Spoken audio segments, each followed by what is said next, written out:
There's a lot in this series. There's a lot of, terror and horror. There's a lot of depictions of racism. It really covers a whole bunch of different topics. One of the things that I think the show does so well in the cinematography is creating a feeling of anxiety and terror. And that's difficult to do because you have to make people feel like something is wrong, even when visually you're not seeing anything wrong. It's weird. So in this series, when the family goes to Compton, it has this Stepford Wives kind of like perfect, idyllic, 1950s look about it. And in many ways, that look was and still is to a lot of people very appealing, this kind of suburban, family lifestyle. But you have to kind of, you as you're watching it, you always knew something was wrong. And I want to talk to you about kind of your process and some of the tricks that you employ to create cinematography that gives you a sense of anxiety and terror. So just one side note, the show was shot, I shot the pilot. I shared the burden of most of the shot with Javier Grobet, ASC cinematographer. Yeah, we've had him on too. Yeah, and Suki Medneyevitz, another ASC member, cinematographer, helped me on episode 3, which we'll talk a little bit about it. So the first meeting or the first few meetings that I had with Little Marvin, the creator and writer, which is a fascinating character. This is his first show. Very first.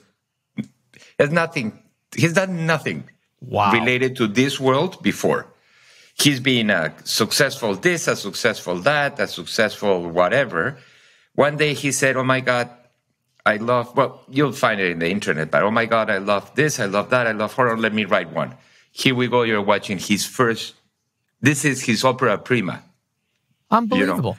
So so when I met him, he has this fascinating personality, super charming. And the one thing, and he's an enthusiast. Everything is good. Everything is. So the first thing he said is, I would like, he never says I want. He said, well, I would like, which is even more committing to us because I would like is so polite that you have to give it to him no matter what. Yeah. If he would say, I want, I would say, maybe I can't. Because I would like, then it's like, oh God, I'm done. I have to give it. I have to deliver it.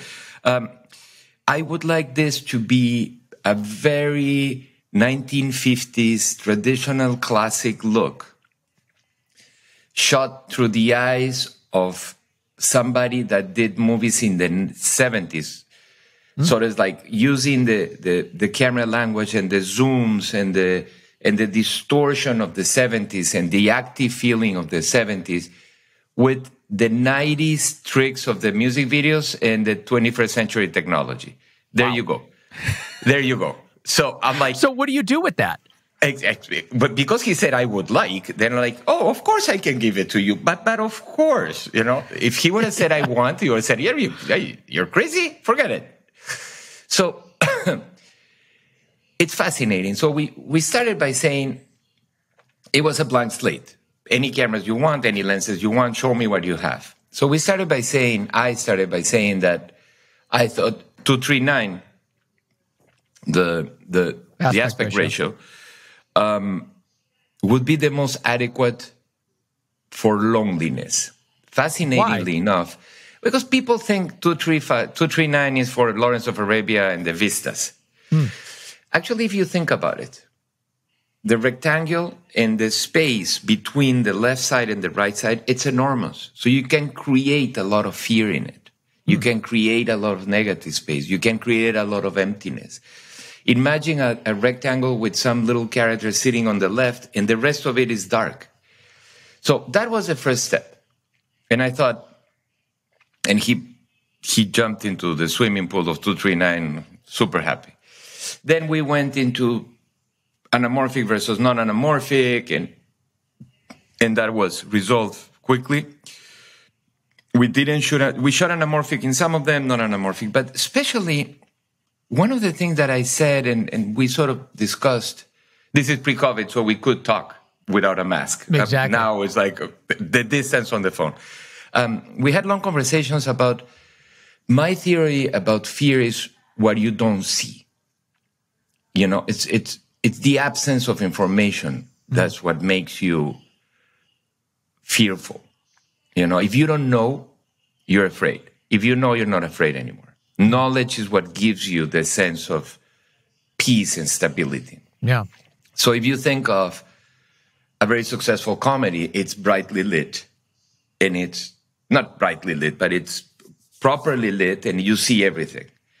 Because you need to see everything to be able to enjoy and laugh. Mm-hmm. If it's dark and it's very, very dark and you only see a corner, that gives you fear. So what's happening back there? Is a little kid in the Middle Ages in a little French town that goes out at night and he hears the wolf but doesn't see him. That's the fear. It's a good point, and completely true. You're right. Comedies are and actually, I remember we had the director of photography for. Oh my God, what's it called? I can't remember it's a comedy, but it was oh my God, that's killing me. It'll come back to me. But it basically the conversation was about how do you make something funny if it's living in the shadows so much? Like the style of the cinematography was very dark, but it was a comedy. I'm going to look it up right now as you talk so I can. Yeah. So, and the third thing is, I have a quote that I gave to an interview a few weeks ago, but it's what you don't let's let the audience linger on what they don't know and never show it to them, because then they want more. You know, that's the other thing. So with those tools, we started the journey. And the journey was fascinating because also we had different directors, Nelson Craig, Ty West, you know, very talented, Janixa Bravo, wonderful, wonderful director that did episode 5, I believe. They all start to mix with each other. And then somewhere, somehow, I'm a cheerful person and an enthusiast, but I must be very dark somewhere because I end up having all these horrible ideas about how to kill people and how to torture people and how to make people afraid. So I must have been some kind of a cockroach in 2 or 3 incarnations before. But I come up with these very, very dark places. Sometimes they were too dark, even for little Marvin. Said, "Oh my God, no, we cannot do that." Okay. But it was fascinating also because we had a lot of input as cinematographer. I personally had a lot of input in the storytelling part. And it was very open. Do you like this tool? Do you like that? Do you like Dutch? I mean, is the camera, when she starts thinking about something, is the camera dodging a good tool? Yes, but not too many times. Is the out of focus? Is the split diopter? So we really used every possible tool in the garage